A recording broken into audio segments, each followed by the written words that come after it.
Your body rejects abundance the same way it rejects an organ transplant. You can affirm wealth every morning, visualize the life you want, feel genuine gratitude, and still watch your hands sabotage every opportunity that gets too close. The rejection happens below your conscious awareness, in a place affirmations alone can't reach. By the end of this, you'll understand exactly where that rejection lives and how to dissolve it through the one kind of work most people never think to do. Think about the last time something genuinely good happened to you. A raise, an unexpected check, a door that opened without you having to push. Remember what your body did. There was a flash of excitement, maybe half a second long, then something else crept in. A tightness in your chest, a thought that said, "This can't last." A strange urge to immediately spend, give away, or diminish what just arrived. That sequence, joy, then contraction, is the signature of a system that has been calibrated to scarcity. Your body learnt a long time ago that good things come with a cost, and it's been protecting you from that cost ever since, whether you asked it to or not. Neville Goddard taught that the feeling is the secret.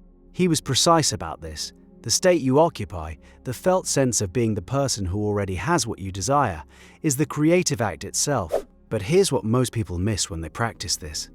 You can hold the feeling in your mind while your body holds the opposite feeling in your gut. The mind says, "I am wealthy," the stomach clenches, the shoulders rise half an inch toward the ears. The breath gets shallow. Two signals running simultaneously, and your reality responds to the louder one. Which signal is louder?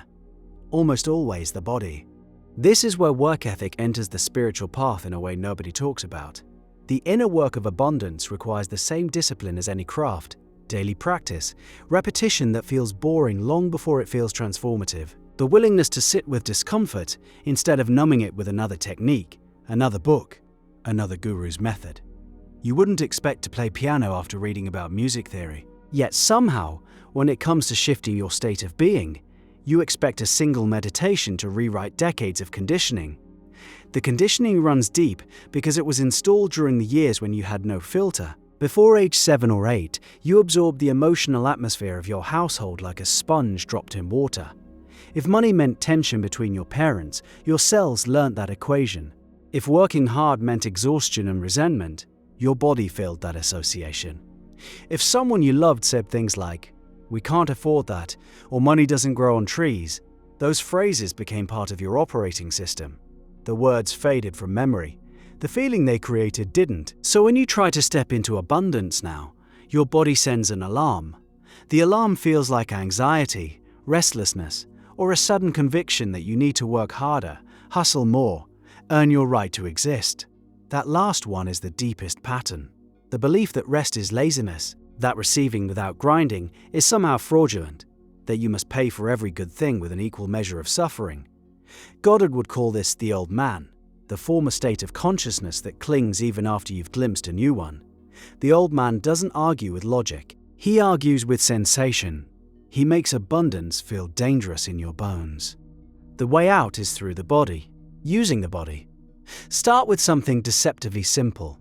Sit down, close your eyes and say to yourself, "I have more than enough." Then do absolutely nothing except notice what happens physically. Don't try to fix the response. Don't layer a positive feeling on top of it.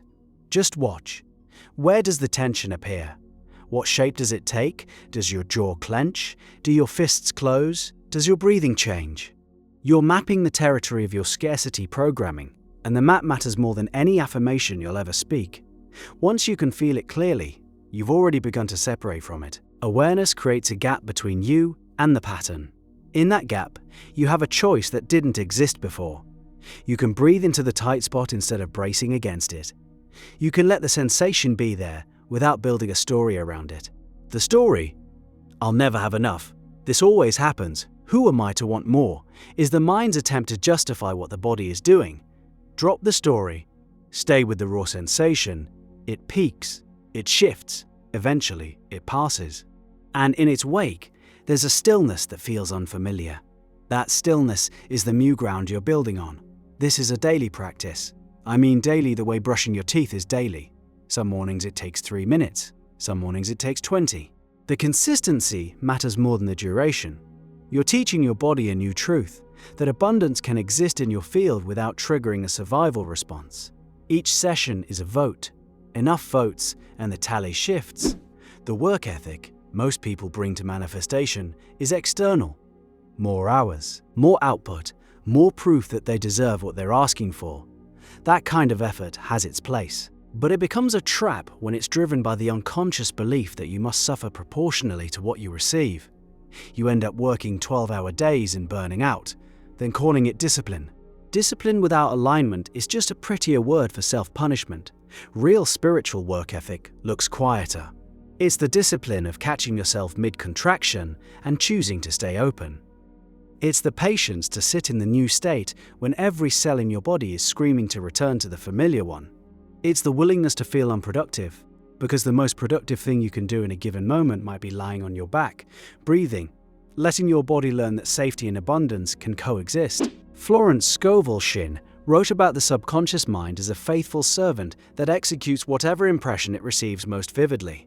She described how people unconsciously impress images of lack through worry, fear, and anxious striving, then wonder why lack keeps showing up. The faithful servant doesn't judge the instruction. It fulfills it. Your body is part of that servant. Every time you clench around money, every time you panic about a bill, every time you work past exhaustion to prove your worth, you're handing the servant a clear instruction. Scarcity is real, and I must fight to survive. The counter-instruction has to be equally vivid. And vividness in the body means felt experience. You need moments where abundance lives in your muscles, your breath, your posture. Stand differently. Breathe as though you have all the time in the world, because in the state of the wish fulfilled, you do. Let your shoulders drop. Let your hands open. These are small physical acts, but the subconscious reads posture the way it reads prayer. With complete literalism. There's a counter-argument worth addressing honestly. Some part of you might be thinking, if I relax, I'll lose my edge. If I stop grinding, everything falls apart. That fear has kept a lot of talented people chained to a treadmill. And it contains a grain of truth. Effort matters. Action matters. Showing up matters, but the fear assumes that relaxation and excellence can't share the same body. Watch anyone who has mastered a craft, a surgeon mid-operation, a musician deep in performance. Their effort is total and their body is calm. Peak performance lives in a relaxed system, not a clenched one. The edge you're afraid of losing was actually slowing you down. Every evening, before sleep, Goddard prescribed a specific practice. Assume the feeling of the wish fulfilled and fall asleep in that state. The drowsy state between waking and sleeping is when the subconscious is most receptive. Use that window. Let your body settle into the mattress, feel the weight of your own limbs, and then gently introduce the sensation, the warmth, the ease, the security of already being the person who lives in abundance. Hold it lightly, like cupping water in your hands. Too much force and it spills. This nightly practice works on the body while the conscious mind steps aside. Over weeks, the contraction response begins to soften. You'll notice it in strange, ordinary moments. Someone compliments your work and you receive it without deflecting. A payment arrives and you let it sit in your account without the itch to immediately allocate every cent. You rest on a Sunday afternoon without the gnawing guilt. These aren't dramatic breakthroughs. They're evidence that the old wiring is being replaced, one quiet moment at a time. The real measure of your spiritual work ethic is what you do when nothing visible has changed yet, when the bank account looks the same, when the job feels the same, when every external signal says the old reality is still in charge. Can you maintain the inner state anyway? Can you keep breathing into the tight spots? Keep falling asleep in the wish fulfilled? Keep choosing openness when contraction would be easier? That's the work. It looks like nothing from the outside. From the inside, it's the hardest labor you'll ever do. Your body learns scarcity to keep you alive. Thank it for that.